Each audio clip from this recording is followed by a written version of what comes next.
Sixth chapter, 3 4 slokas.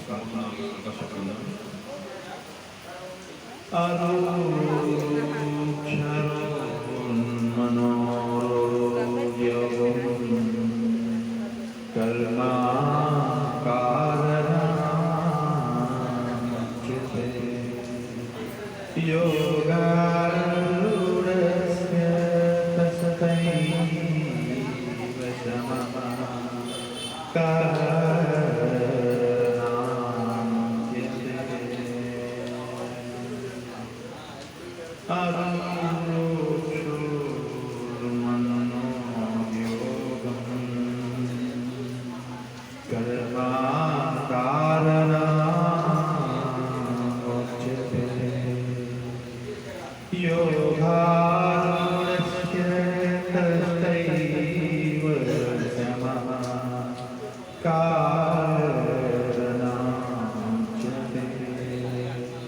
అష్టాంగ యోగ పద్ధతిలో ఆరంభ స్థితిలో ఉన్న యోగి కర్మను సాధనగా చెప్పబడుతున్నది.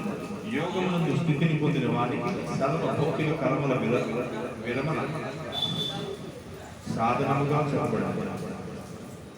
యుధాహి నేంద్రియోదేషు న కర్మ స్వానుష్ఠాయతే सर्व संकल्प संन्यासी योगारूढ़ संतसो अच्युते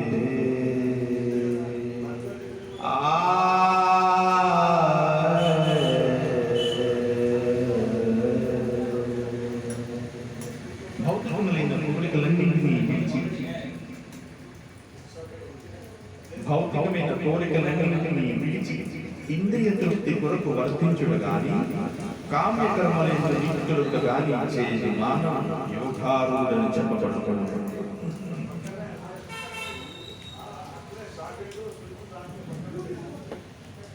రాజుజీ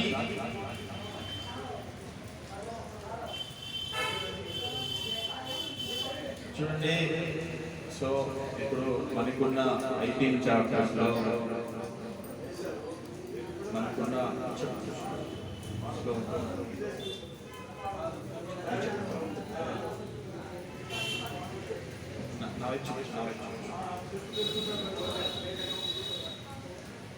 హరే కృష్ణ.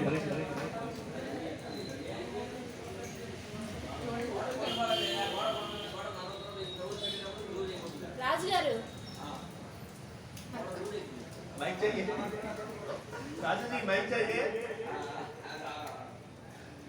थोड़ा धीरे से सुनिए వినండి. 18 చాప్టర్స్ లో 700 శ్లోకాలు ఉన్నాయి. డౌట్ పడుతున్నారు. ఎన్ని చాప్టర్స్ ఉన్నాయి? 8 చాప్టర్స్ ఉన్నాయి. అదే 18 ఉన్నాయా? ఎవరు 18 అన్న వాళ్ళు ఎవరు చెప్పండి సార్. 18 అన్న వాళ్ళు ఎవరు? చూడండి, డౌట్ఫుల్గా ఉంటారు. ఎందుకంత అనుమానం? ఎందుకు 18 ఉన్నాయి కదా, ఎంత గట్టిగా 18 ఉన్నాయి చెప్పాల్సింది చెయ్యాలి. నీకు కాదు ఉన్నాగానే పాకి మాత్రం వెంటనే చెయ్యాలి. సార్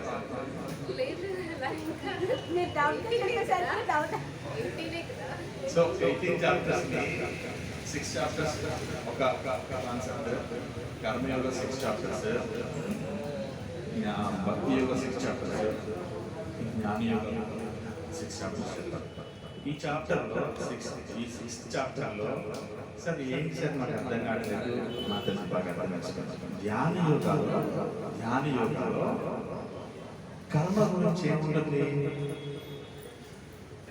ధ్యాన అంటే అల్టిమేట్లీ ఆత్మ సమానం కదా కదా, ఏంటి డౌట్ ఏమో లేదు కదా.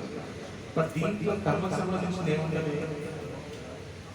మరి ఆచార్య ఎందుకు ఇలా సెపరేట్ చేశారు అంటే, ఒక స్ట్రాంగెస్ట్ పాయింట్ని, అత్యంత రహస్యమైన ఒక విధానాన్ని 6 చాప్టర్లు చెప్పినా కానీ అర్థం కాదు. ఒకళ్ళైతే జీవితాంతకాలం విన్నా కానీ దాన్ని అమలేసారు. ఎందుకంటే అతనిలో ఉండేటువంటి మూర్ఖత్వం ఎలా ఉంటుందంటే, మీకు కాన్సెప్ట్లోకి వచ్చేది మీకు అర్థమవుతుంది అర్థం కాదని చెప్పి నేను కొంచెం బయట ఉండే చెప్తున్నాను. కాన్సెప్ట్లోకి వస్తే ఫస్ట్ స్టార్ట్ చేస్తాను. అష్టాంగ యోగ పద్ధతి ఎందు ఆరంభ స్థితిలో అంటే ధ్యాన యోగం చేసేటప్పుడు, అంటే యోగా మీన్స్ మానవుడు భగవానుడితో సంబంధాన్ని ఏర్పరచుకునే పద్ధతి యోగా అంటారు. అంటే ఎవరితో సంబంధాన్ని ఏర్పరచుకోవాలి? అల్టిమేట్లీ భగవంతుడితో సంబంధం అంటేనే. అందుకే ప్రతి చాప్టర్ కర్మయోగ, జ్ఞానయోగ, భక్తి యోగ, పురుషోత్తమ, ప్రతి చాప్టర్లో కూడా భగవంతుడికి దూరంగా ఉండడం కాదు, భగవంతుడికి దూరంగా ఉండడం కాదు.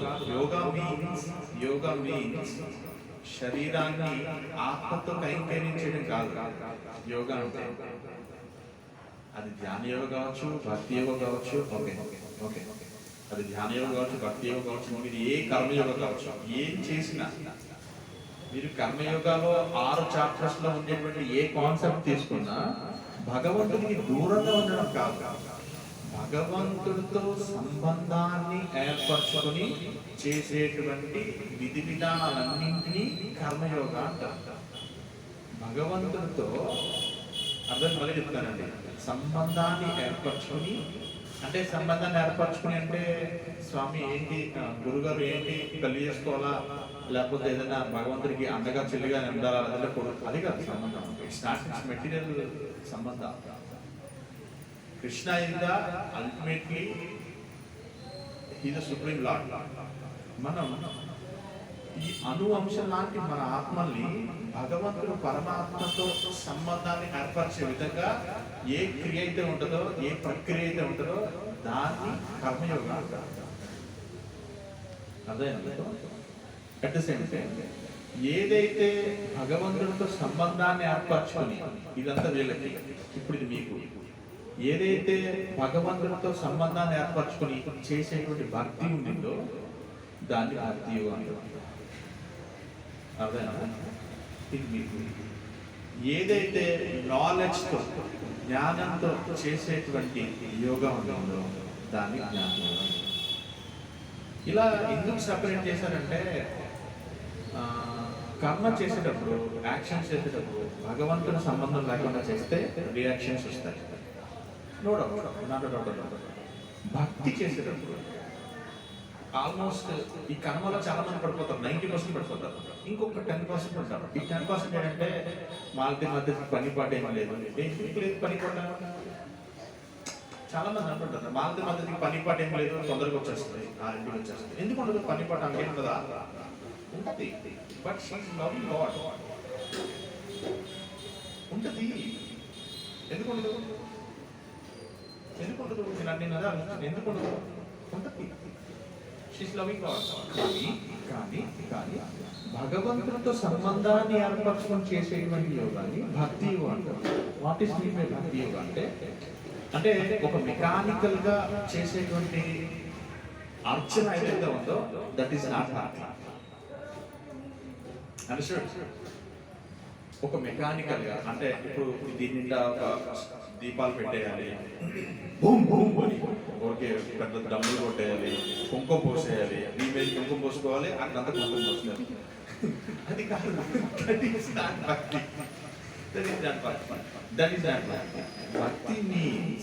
భక్తి మీన్స్ తల్లి సాక్షాత్తు ఎంత ధనం పోసిన స్వామి తూపులేపారు ఒక ప్రేమతో. తులసికి విలువ, ప్రేమతో విలువ అంటే ఆ వెయిట్ ఇచ్చింది ఏంటంటే హ్యూమిలిటీ.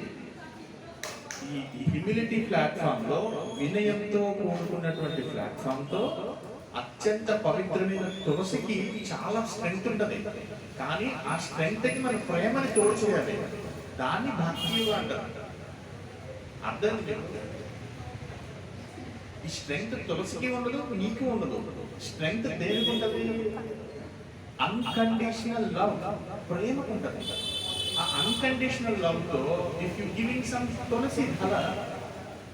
తులసి ధల ఇస్తే కృష్ణ భక్తి యోగ. అలాంటి సంబంధాన్ని ఏర్పరచుకోవాలి, దాన్ని భక్తి యోగం. ఇంకా ఎక్స్పెషల్లీ జ్ఞాన యోగం.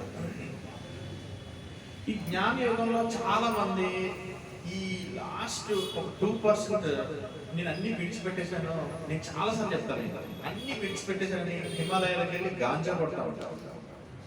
Detach in the material world అంటారు. నేను కంప్లీట్గా సన్యాసిగా ఉన్నాను.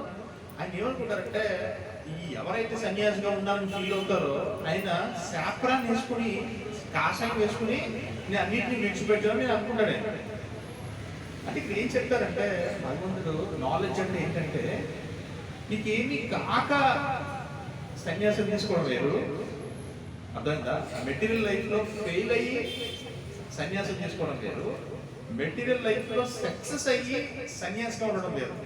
సో డిఫరెన్స్, చాలా డిఫరెన్స్ ఉన్నాయి. అర్థమైందా? దీన్ని జ్ఞానం. మా 6 చాప్టర్స్ ఏంటో మీరు ఒకటి సింపుల్గా చెప్పారంటే నేను సింపుల్గా చెప్పాల. ఇది ఈ 3 కాన్సెప్ట్ని అర్థం చేసుకున్నప్పుడు మనకి కంప్లీట్ వేదం అంతా అర్థమైపోతుంది. వేదంలో ఏముంటుందంటే ఫస్ట్ ఈ వేదాన్ని ఇప్పుడు ఏదైతే గీతని 3 రకాలుగా ఎలా సెపరేట్ చేశారో అట్లాగే వేదం కూడా 3 స్టైల్లో సెపరేట్ చేస్తారు. ఈ ఏదైతే కర్మ ఆస్పెక్ట్ ఉందో సంయమ్య యోగ అంటారు. దాన్ని ఆ గ్రౌండ్స్ లోంచి వేదంలో ఉండే గ్రౌండ్స్ అన్నింటినీ 3 రకాలు, సంయమ్య యోగ, లేకపోతే నేను బ్రాహ్మణ అంటే విధి విధానాలను ఏ విధంగా బ్రాహ్మణ అర్చన చేసేటప్పుడు మీకు చెప్తా ఉంటారు కొన్ని ఇన్స్ట్రక్షన్స్. మనం భగవంతుడు ముందుకు వెళ్ళినప్పుడు శౌచం ఆచరణతో వెళ్ళాలి. మరి ఏంటో మన సోల్ కదా, మన ఆత్మ కదా, మనకి ఏమి ఉంటుందంటే బ్రాహ్మణ శౌచం చేసుకుని అర్చన చేస్తారు. అర్చనకి కొన్ని షోడశోపచారాలు చేయాలి. చేసేటప్పుడు కొంచెం శుద్ధి కావాలి. దాన్ని బ్రాహ్మణలాగా మారచ్చు. నువ్వు కూడా బ్రాహ్మణనే అంటే ఏదైతే యజ్ఞోపవీతం వేసుకుంటే ఆయన బ్రాహ్మణ కాదు. Everyone, if you do, if you feel, if you think, if your actions are doing శౌచంగా చేస్తారో ఇంత బ్రాహ్మణ. నీకు ఏదైతే క్వాలిటీస్ ఉన్నాయో యు ఆర్ ద బ్రాహ్మణ. అందుకే బ్రాహ్మణ యొక్క గైడెన్స్ తీసుకుని అర్చన చేయమని చెప్తాం. అందుకే ఇలా వెంటనే అనిపిస్తూ ఇలా చేయొద్దు, ఆచరణ చేసుకోండి, ఇవన్నీ ఎందుకు చెప్తాను మీకు? బ్రాహ్మణ అంటే ఈ వేదంలో కొన్ని పార్ట్స్ బ్రాహ్మణలాగా తీస్తారు. ఇంకోటి ఉపనిషత్తు, ఇది జ్ఞానయోగకు సంబంధించి. ఈ వేదంని గీతలాగా సెపరేట్ చేస్తారు. వేదం యొక్క సారాంశమే గీత, గీత యొక్క సారాంశం వేదం. No difference between Veda and Gita. But when you read properly, ఎప్పుడైతే గీతని ప్రాపర్గా చదువుతావో వేదం చదువుకోవాల్సిన 12 సంవత్సరాలు దాన్ని సింపుల్గా చదివి పక్కనేసేసి. ఉపనిషత్తులు ఏముంటుంది? Rules and regulations. When you take up higher knowledge, నువ్వు ఏదైతే ఉన్నతమైన జ్ఞానాన్ని సముపార్జించావో నువ్వు ఏది చేయొచ్చు ఏది చేయకూడదు తెలిసిపోద్ది. జ్ఞానయోగం అంటే ఏంటి? ఒక పని చేసేటప్పుడు ఇది చేయొచ్చా చేయకూడదా అని తెలిసిపోయినప్పుడు నువ్వు ఆ పని చెయ్యవు కదా, దట్ ఈస్ నాలెడ్జ్. ఉపనిషత్తు అంటే ఏంటి? కండిషన్స్. నువ్వు చేయకుండా ఉండడానికి కండిషన్. నువ్వు నాలెడ్జ్ తీసుకున్నప్పుడు, నువ్వు హయ్యర్ నాలెడ్జ్ తీసుకున్నప్పుడు ఆ తప్పు చేయవు కదా, అందుకని ఇక్కడ ఏం చెప్తారంటే కృష్ణ ఇంకొంచెం డీప్గా వెళ్ళి అష్టాంగ యోగ పద్ధతి ఎందు స్టార్టింగ్ స్టేజ్ లో ఉన్నప్పుడు, అంటే ప్రాథమిక స్థాయిలో ఉండేటప్పుడు యోగికి యాక్షన్స్ అనేది ఒక సాధన లాంటిది. If you are in starting stage లో ఉండేటప్పుడు మనం చేసేటువంటి యోగా ఒక యాక్షన్ లాంటిది, కర్మ లాంటిదంట మనం చేసేటువంటి సాధన. దీన్ని ఆచార్యస్ ఏ విధంగా డిస్క్రైబ్ చేస్తున్నారంటే, ఆరంభ దశలో వివిధ రకాల నియమముల ద్వారా మరియు వివిధ రకాల ఆసనముల ద్వారా దాదాపు శరీర వ్యాయామం వంటి అన్ని ధ్యానమునందు ప్రవేశమునకు చేయు అష్టాంగ యోగాలోని పద్ధతులు కామ్యకర్మలుగానే పరిగణించబడును. అర్థం కాలేదా? అర్థమైందా? One more time. Starting stage లో ఉండేటప్పుడు మనం చేసేటువంటి శ్వాస మీద ధ్యాస. దిస్ ఈజ్ ఆల్సో శారీరక వ్యాయామం. తర్వాత 1, 2, 3, 4 ఇలా ఆసనాలు, ఈ ఆసనాలు, ఆ ఆసనాలు, ఇలాంటి శారీరకమైనటువంటి వ్యాయామానికి సంబంధించినటువంటి అన్నీ కూడా ధ్యానమునందు ప్రవేశించుటకు, అంటే వాళ్ళు ఇది చేసేదంతా కూడా ధ్యానం కాదు, ఈ శ్వాస మీద చేసే ధ్యానం కాదు. శ్వాస మీద ధ్యాస అనేది అదొక ప్రక్రియ. నెక్స్ట్ స్థాయి వేరే ఉంది. నిచ్చెన మీద వెళ్ళడానికి ఒక మెట్లు ఉంటాయి కదా, నిచ్చెన ఎక్కినంటే గమ్యం చేరిపోయినట్టు కాదు. 8వ మెట్టు ఎక్కినప్పుడు పడుకో, కింద మొత్తం మెట్లన్నీ ఇరిగిపోయి కింద పడుకోవచ్చు, లేదంటే ఓటుకి ఎక్కలేకపోవచ్చు, లేకపోతే గోడ పెంచి నిచ్చెన వెనక పడుకోవచ్చు, ఏదైనా జరగచ్చు. నిచ్చెన ఎక్కినంటే గమ్యం చేరిపోయినట్టు కాదు. నిచ్చెన ఎక్కడానికి నువ్వు ఒక సంకల్పం చేశావు. దీన్ని ఏమంటారంటే, ఇలాంటి ప్రాసెస్ అంతా కూడా జ్ఞానయోగము, ధ్యాన యోగము, భక్తి యోగం అని ఈ 3 భాగాలుగా విభజించబడింది. ఆ యోగా అనే ఈ కాన్సెప్ట్ నిత్యం యొక్క ఆరంభపు దశలో, అంటే ఈ ఏదైతే నాలెడ్జ్ తీసుకుని దాన్ని కాన్స్టెంట్ గా ఉంచి, అంటే నాలెడ్జ్ తీసుకుని కాన్సన్ట్రేట్ చేసి పవిత్రీకరించుకుంటాయి. If you take knowledge, then you will be concentrate. జ్ఞానాన్ని సంపాదించి అక్కడ స్థితుడుగా ఉండాలి, కాన్సన్ట్రేట్ చేయాలి, ఒక్కొక్క స్థాయిలో అలా నిలబడాలి. ధ్యాస చేసినప్పుడు, శ్వాస మీద ధ్యాస పెట్టినప్పుడు నువ్వు అక్కడ కాన్స్టెంట్గా ఎదుగుంటావు, ఉండలేవు కదా, నీ ఆలోచన పక్కకి వెళ్ళిపోయింది కదా. If you thinking something, if you are not concentrating to one aspect, so అక్కడ అది డీవియేట్ అయిపోయింది పాయింట్.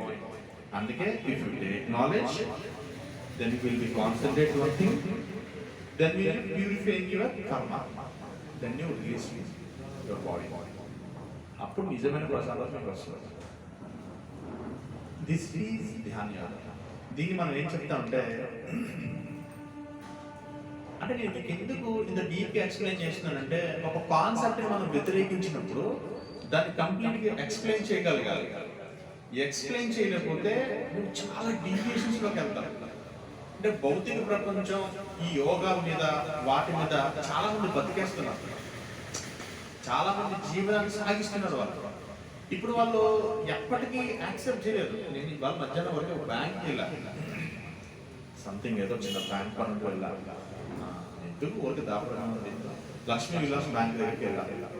వాడు దివాలా తీసేసాడు బ్యాంక్, దివాలా తీసి వేరేవాడికి అమ్మేశాడు బ్యాంక్. అయితే అక్కడ లాకర్లో కొంచెం సంథింగ్ ఏదో నాకు సంబంధించిన థింగ్స్ అయిపోతున్నాయి, అక్కడ సన్న టైం పర్సనల్ తెచ్చుకుందాం అని చెప్పి వెళ్ళాలి. వాడు అంటాడు 3 days తర్వాత బ్యాంక్ నేను మారిపోతుందని, మీరు ఇవాళ రాకపోతే ఇవన్నీ నేను తీసుకునేవాళ్ళు అని అన్నాడు. నువ్వెట్ట తీసుకుంటావు? సో నీకేం రైట్ ఉంది? బ్యాంక్ వేరే గమనించాలి. మీకు అర్థమైందా? ఒక ఆర్బీఐ, అదే మనం ఎవరైనా బయట దివాలా తీసుకున్నాం, వాడి దగ్గర కొట్టి సంఖ్య మరి వసూలు చేస్తారు. అది ఒక బ్యాంక్ దివాలా తీసి చూడండి, వాడికి ఎంత రియల్ ఆస్పెక్ట్స్ ఉంటాయి. అంటే మనం బాగా అర్థం చేసుకోవాల్సింది ఏంటంటే, భౌతిక ప్రపంచంలో చాలా మంది మనల్ని తప్పుతో పట్టిస్తుంటారు.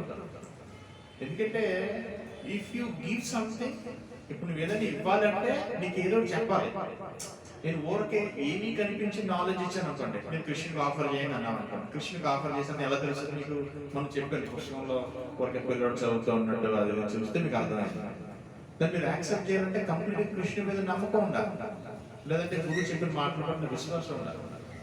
మీకు ఈ బయట చేసేటువంటి యోగాలలో, బయట ఈ అష్టాంగ యోగాలు వీళ్ళందరూ ఏం చేస్తారంటే, ఏదో ప్రక్రియ పెట్టకపోతే వాళ్ళు 1000-1000 అడిగితే మీరు ఇస్తారా?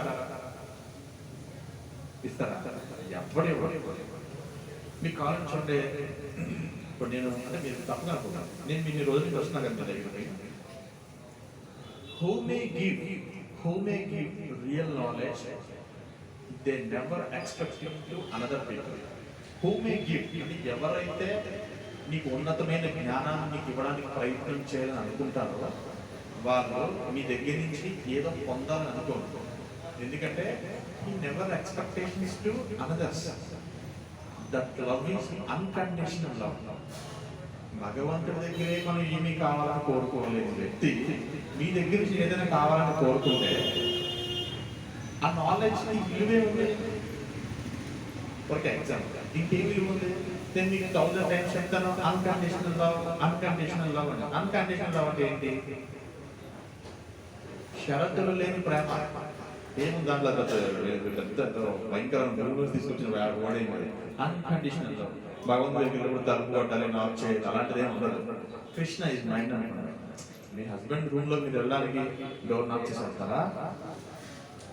Unconditional love. అక్కడ ఏమి ఉండదు, ఇది స్వతంత్రంగా ఉంటారు కదా. అట్లా భగవంతుడితో మీకు అట్లాంటి సంబంధం ఏర్పరుచుకున్నప్పుడు కండిషన్స్ అంటే ఏమి ఉండవు, షరతులే ఉండవు. కానీ మీ దగ్గర నుంచి ఏదైనా కావాలనుకున్నప్పుడు మాత్రం షరతులు వస్తాయి. ఇప్పుడు మనం ఓకే, మన బ్రాహ్మణాంశం మీ చదువులో సంథింగ్ ఏదో చదివించారు, ఓకే అనుకున్నాం. అతను ఓకే వెళ్తారని అనుకుంటున్నారు మీరు, కంపల్సరీ సంథింగ్ ఏదో మన మేనేజ్మెంట్ ఏదో డబ్బులు ఏదో ఇచ్చారు, ఇన్ని రోజులు వస్తున్నారు కదా, మీరు నాకు ఏమైనా ఇచ్చారా? కొన్ని ఎప్పుడైనా మిమ్మల్ని అడిగాను, కొన్ని మీరు ఎప్పుడు ఇస్తే నేను తీసుకుంటానా? నేను అడగను, మీరు ఇచ్చినా నేను తీసుకోను. మీరు ఎప్పుడైనా ఏదైనా మీరు సర్వీస్ చేయండి, అది కూడా మీరు అడ్వాన్స్ అవ్వడం కోసం చెప్తారు. నా పర్సనల్ సర్వీస్ ఎప్పుడు చేయమని చెప్పండి. మీకు ఎవరికి ఎప్పుడు చెప్పానా? ఎవరికైనా చెప్పాను కొన్ని నాకు అసలు అవసరం లేదు. భగవంతుడు లేకపోతే అడుక్కునేది అంటే భగవంతుడు గుళ్ళోకి వెళ్ళి ఒకరికి క్లీన్ చేసుకుని ఆ ప్రసాదం ఏదో తినేసి పడుతుంటారు. కానీ ఏ డిసైబుల్ని అడగాలి, నాకు ఇది కావాలి, ఇది కొనుక్కుంటే నేను కృష్ణుడి సర్వీస్ మాత్రం కావాలంటే ఇది తీసుకెళ్ళి మీరు పంచుకుంటాను. ఇది సర్వీస్కి కావాలి, ఇది కృష్ణుడి సర్వీస్కి కావాలి, ఇది కొను ఇస్తే కృష్ణుడికి హ్యాపీ. అంటే మీ యొక్క యాక్షన్స్ని ప్యూరిఫై చేయడానికి. అంతేగాని నా పర్సనల్ నాకేమి ఇది కావాలి, కొనిపెట్టు, బతకాలను, నాకు డబ్బులు నేను అడగను. కానీ బ్రాహ్మణ అడుగుతారు, మీరు అనుకునే భౌతికమైన బ్రాహ్మణ అడుగుతారు. అప్పుడు అప్పుడు ఇక్కడ ఇక్కడ నీకు ధ్యాన యోగం ఎక్కడ ఉంది? శారీరక స్థాయిలో భక్తి చేసినప్పుడు అది శారీరక స్థాయిలోనే అంతమవుతుంది. నువ్వు ఉన్నత స్థాయిలోకి ఎలా వెళ్ళగలుగుతావు? అందుకనే మెట్లు ఎక్కేటప్పుడు ప్రారంభ స్థాయిలోనే నీ యొక్క యాటిట్యూడ్స్ని బట్టి నువ్వు దిగజారుతావు, పైకి వెళ్తామని ఉంటుంది. అన్కండిషనల్ గా నువ్వు యోగ స్థాయిలో నువ్వు కూర్చున్నప్పుడు, అన్కండిషనల్ గా నువ్వు కూర్చున్నప్పుడు 100% యోగారూఢుగా ఉంటావు. కండిషనల్ గా కూర్చుంటే, కండిషన్ మీన్స్ శ్వాస మీద ధ్యాస, శారీరక యోగా ప్రక్రియ, సంథింగ్ సంథింగ్ సంథింగ్ సంథింగ్ ఏదో లేదంటే ముక్కు కొట్టడం, వ్యాయామం చేయమని చెప్పడం, ఇలాంటి యాక్షన్స్ అన్ని కూడా కండిషన్స్. ఇలాంటి కండిషన్ స్థాయిలో అన్కండిషనల్ లవ్ ఎప్పుడు తీసుకోలేవు, నువ్వు రిలాక్స్ అవ్వలేవు. That is wrong, that is 100% wrong. దాన్ని నువ్వు ఏం చెప్తానంటే అవి చూడండి, మళ్ళీ చెప్తాను. అష్టాంగ యోగంలో పద్ధతులు కామ్యకర్మలుగానే భావిస్తారంట. అలాంటి కండిషన్స్ తో కూడుకున్నటువంటి యాక్షన్స్ ని కామ్యకర్మలుగానే పరిగణించకూడదు. ఆయనను అట్టి కార్యకలాపాలన్నీ కూడా ఇంద్రియాలను నియంత్రించడానికి అవసరమైన సంపూర్ణ మానసిక స్థిరత్వం కూడా సాధించడానికి చూడండి. ఇలాంటి స్థాయిని మనకి అన్కండిషనల్ గా చేసినప్పుడు మాత్రమే ఇంద్రియాలు కాన్స్టెంట్ అవుతాయి. అసలు ఇంద్రియాల గురించి నువ్వు ఆలోచించడం స్టార్ట్ చేసినప్పుడు, ఇంద్రియాలతో ప్రక్రియ చేయడం స్టార్ట్ చేసినప్పుడు, అందుకే కృష్ణ కాన్షియస్ పీపుల్ అట్టి ధ్యాన అభ్యాసం నందు పరిపూర్ణత్వం సాధించిన వాడు కలత కలిగించే సమస్త మనోకర్మలకు దూరంగా ఉన్నాడు. అందుకే చెప్తారు, కృష్ణ చైతన్యవంతుడు ఎల్లప్పుడూ శ్రీకృష్ణుడి గురించి స్మరించుకుంటుట చేత ఆరంభం నుండి. అంటే ఇక్కడ ఒక ధ్యాన యోగం చేసే వ్యక్తి, ఒక కృష్ణ కాన్షియస్, ఒక ధ్యాన యోగం చేసే వ్యక్తి మీరు, శుద్ధ మత కృష్ణ కాన్షియస్ లో ఉండే వ్యక్తి నేను. మీరు అల్టిమేట్లీ ఈ శ్వాస మీద చేసే ఈ ఎక్సర్సైజ్ అంతా అయిపోయిన తర్వాత ఒక 30 సంవత్సరాలు, ఆల్రెడీ మీకు 30, ఇంకో 30 సంవత్సరాలు పోయిన తర్వాత 60 సంవత్సరాలు వచ్చేస్తే మీరు బ్రీతింగ్ వదలాలంటే చాలా కష్టపడతారు. ఇప్పుడే చాలా కష్టంగా ఉంది, ఇంకా 30 సంవత్సరాల తర్వాత బ్రీతింగ్ వదలంటే ఇంకెంత కష్టంగా ఉంటుంది. ఆ స్థాయికి చేరుకోవాలంటే మనకు టైం లేదు కదా. ముందు ఫస్ట్ పాయింట్ మన టైం ఏంటి? టైం ఈజ్ మోస్ట్ వాల్యుబుల్ కదా, టైం లేదు కదా. అందుకే కృష్ణ చైతన్యవంతుడు స్టార్టింగ్ నుంచే when he touch temple princes, లేదంటే when he touch lotus feet of his guru, ఒక గురువు యొక్క పాదాలు పట్టుకున్నా, లేదంటే భక్తితో ఒక తులసి పట్టుకున్నా, లేదంటే పిల్ల కర్తాలు పట్టుకున్నా, హీ గాట్ ఏ ధ్యాన యోగ సింప్లీ ఎట్లా ఇది కృష్ణ చైతన్యవంతుడు ఎల్లప్పుడూ శ్రీకృష్ణుడు గురించి స్మరించుకుంటాడు. ఇప్పుడు ఈ కర్తలు కొడుతుంది, నేను బాగా కొట్టాలి అని కొడతా, అలా కొడితే ఈ కర్తలు పోతే అసలు దాని గురించి ఆలోచించదు నాగలక్ష్మి. బాగా సంథింగ్ సమ్ టైమ్స్ డిస్టర్బ్ అవుతుంది. ఎందుకంటే ఈ పెళ్లికి ఆ పెళ్లి నిన్నగా వచ్చిన పిల్ల కర్తాలు కొడితే, అంటే నేను మీకు చెప్తాను, ఎప్పుడైతే కండిషనింగ్ స్థాయిలో నువ్వు కర్తాలు ప్లే చేయాలని చూస్తావో అది సక్సెస్ అవ్వదు. అన్కండిషన్ అంటే హరే కృష్ణ హరే కృష్ణ, చిన్న కర్తాలు నేను వాళ్ళు చూశాను ఎంత లయబద్ధంగా పడుతుందంటే నిజంగా షాక్ అయిపోయాను. విత్ ఇన్ ఫ్యూ డేస్ ఎంత ప్రేమగా అన్కండిషనల్, అంటే ఈ చేతులు వర్క్ చేస్తున్నాయని కానీ, లేదంటే ఈ ఫీలింగ్ ఇలా ఉందని కానీ తనకి ఏమీ తెలియదు.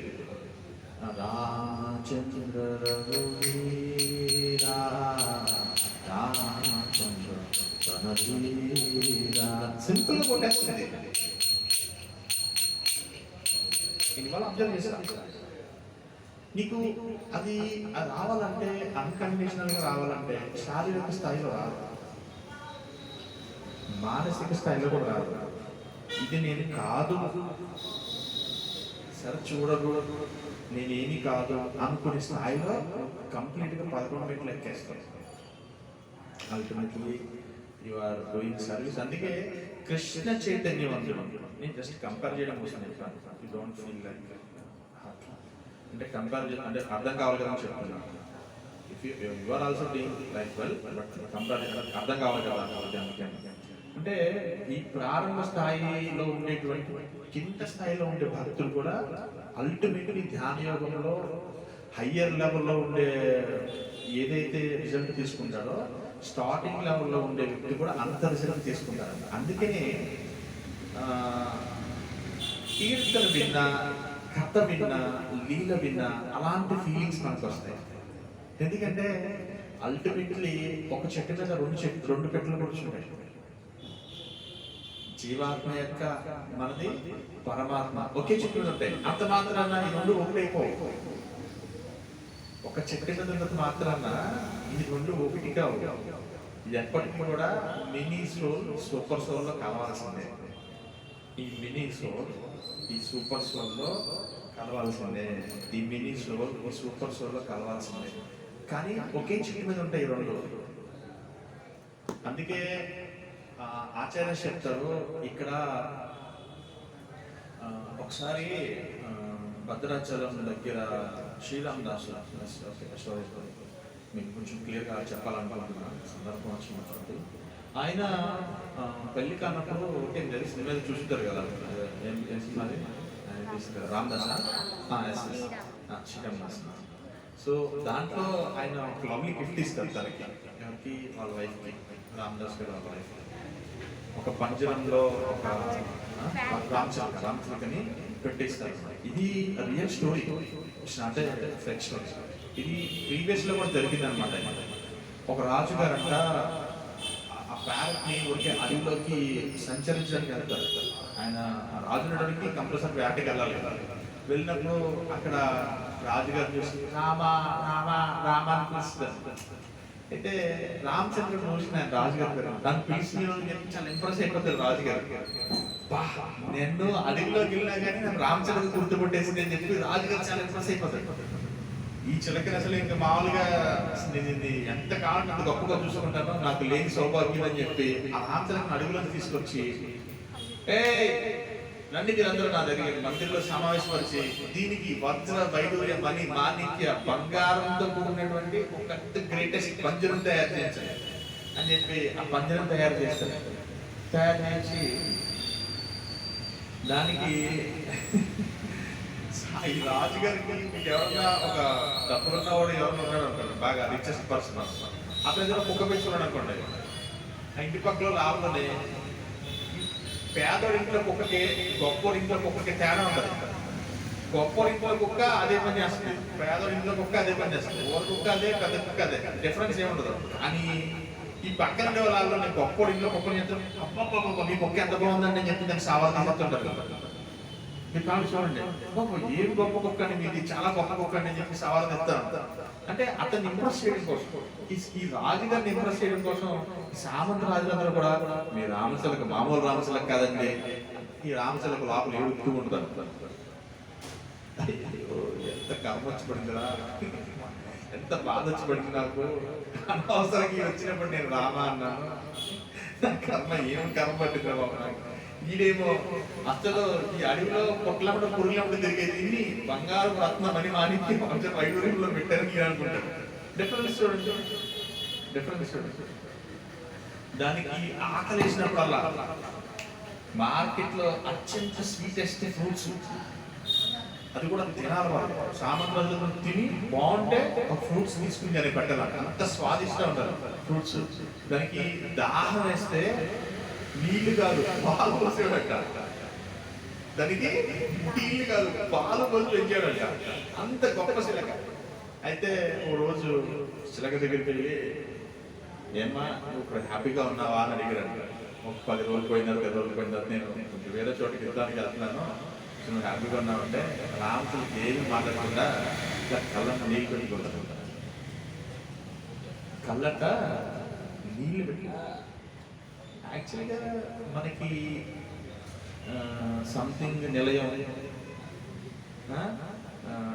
బంగారాలు, వజ్రాలు, మణిమాణిక్యాలు, వైరాగ్యం ఇవన్నీ వేసి ఫ్రూట్స్ బీట్స్ ఇవన్నీ తిని పాలు గీలు తాగి బాడీని పెంచి నాశనం చేసి ఎంత ఈ నిజస్థితికి ఏంటి? రామచిలక ఎందుకు ఎక్కడ హ్యాపీగా ఉంటుంది? రామచిలక ఎక్కడ హ్యాపీగా ఉంటుంది? పంజరంలోనా, లేదంటే హ్యాపీగా తనకి ఎంత కావాలో అంత తిని చెట్టున ఫ్రెష్గా పండు సగం కొరుక్కుని వెళ్ళిపోయి ఇంకో చోట ఆగి సగం కొరుక్కుని వెళ్ళిపోయి అక్కడ హ్యాపీగా ఉంటుందా? దానికి ఎందుకండి బంగారాలు ఇవన్నీ? దానికి తెలిసిన మనిషికి మనకు తెలియదు. రామదాస్ గారు చూడండి యాక్షన్స్ ఎలా ఉంటాయంటే, ఎవ్వరు ఇక్కడ భౌతిక ప్రపంచంలో కానీ ఆధ్యాత్మిక ప్రపంచంలో కానీ 100% రియాక్షన్స్ తీసుకోవాల్సిందే. అందుకే యాక్షన్స్ చేసేటప్పుడు చాలా జాగ్రత్తగా చేయాలి. మనల్ని డిబేట్ చేయడానికి చాలా ఉంటాయి, చాలా అంటే చాలా. నిన్ను ఏ విధంగా డిస్టర్బ్ చేయాలో భౌతిక ప్రపంచం ఎప్పుడు వెయిట్ చేస్తూ ఉంటుంది. ధ్యాన యోగాని సంథింగ్ చాలా డీవియేషన్స్ ఉంటాయి. అందుకే you can leading your life very careful, చాలా జాగ్రత్తగా లీడ్ చేయాలి. ఈయన రామదాస్ గారు తన భార్యకి అంటే కాబోయే ఫియాన్సీకి పందిరంలో పెట్టి రామచంద్రుని ఇస్తారు. దానికి రామచంద్రుల వారు చూడండి ఆయన గుడి కట్టి అంత గొప్ప భక్తుడు కూడా ఆ యాక్షన్కి 100% రియాక్షన్ తీసుకున్నారు. ఆయన జైల్లో పెట్టి కష్టాలు పెట్టినాక రామచంద్రుల వారు లక్ష్మణుని రావాలా? ఆయన రక్షించుకోవాలనుకుంటే కానీ ఎవ్వరూ ఎగ్జాంపుల్ కాదు, జై విజయ్ చేసింది తప్ప, సనక సనాథులు వచ్చినప్పుడు ఆపడం ఆయన చేసింది తప్ప, ఆయన డ్యూటీ ఆయన చేశారు. కానీ కించిత్ అహంకారం ఎవ్వరు అందుకే చాలా జాగ్రత్తగా, టైం చాలా తక్కువ ఉండింది. నాలెడ్జ్ తీసుకోండి, హయ్యర్ నాలెడ్జ్ తీసుకోండి.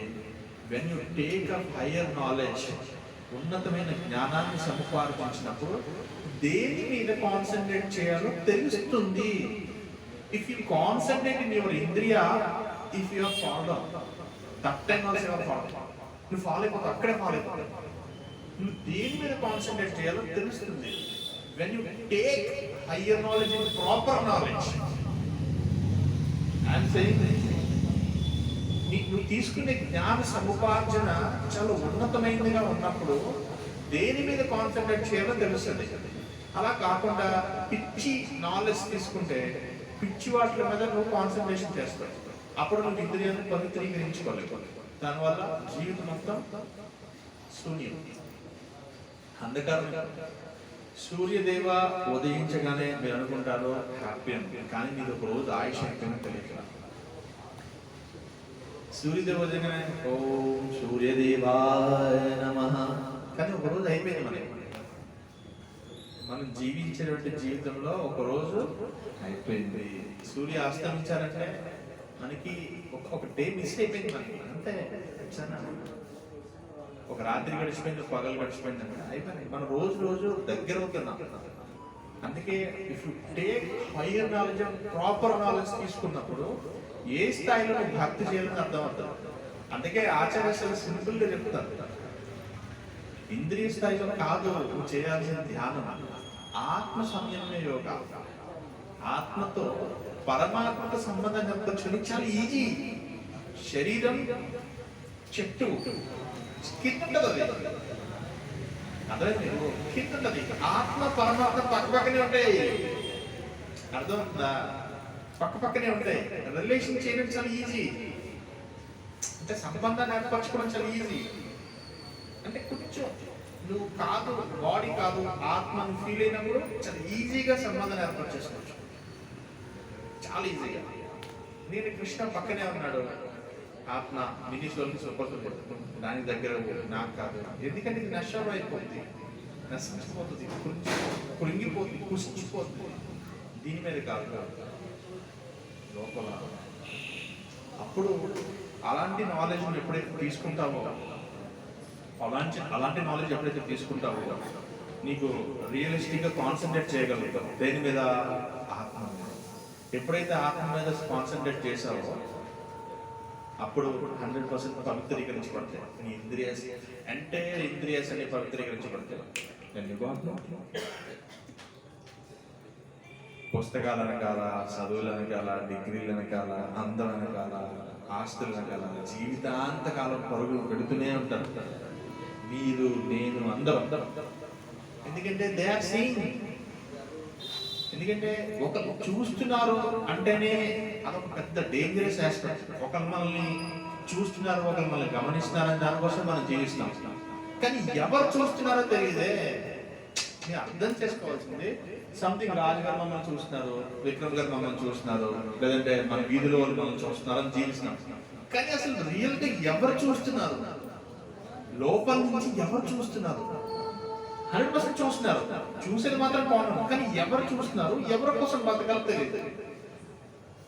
అలాంటి నాలెడ్జ్ ఎందుకు?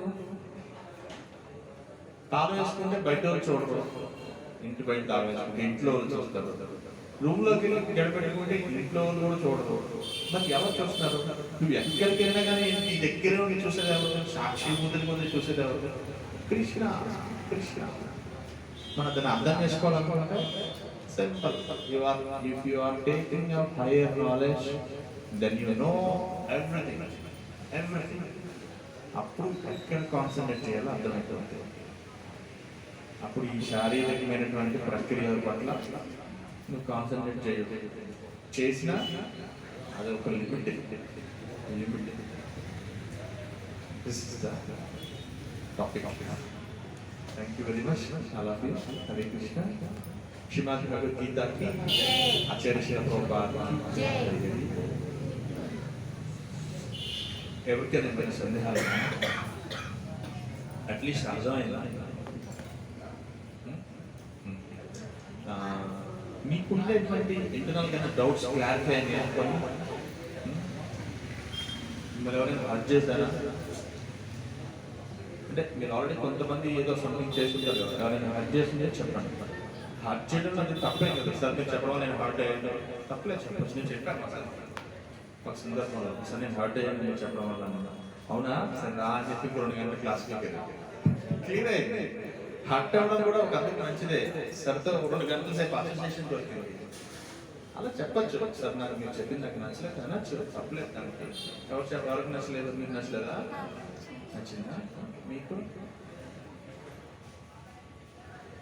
అందుకనే నేను చెప్తా, ప్రాపర్ నాలెడ్జ్ తీసుకునే వాళ్ళు చాలా డిఫరెంట్గా ఉంటారు. ఎవరికి లొంగి ఉండరు, ఎవరికి సరెండర్ అవుతారు. సరెండర్ అయితే కృష్ణుడికి గురువుకే. ఎందుకంటే వాళ్ళు ఎవరు ఎక్స్పెక్టెన్స్ కదా. ఇప్పుడు బ్రాహ్మణ పిలిచామనుకోండి, ఇంకో పంతులు పిలిచామనుకోండి, అమ్మో ఈ నాకు డబ్బులు ఇవ్వడని చెప్పి పంతులుగా కంగారు పడిపోతాడు. రాజుగారు అంతే కదా. ఇప్పుడు మీరు మన పంతులు గారు పిలిచారు, నేనే పంతులు గారు అనుకోండి, ఇక్కడ ఆయన భయపడిపోతారు కదా, నాకు డబ్బులు ఇవ్వడమో ఈ ఆల్రెడీ వచ్చినాడని. అవునా కదా, 100% భయపడతారు. కానీ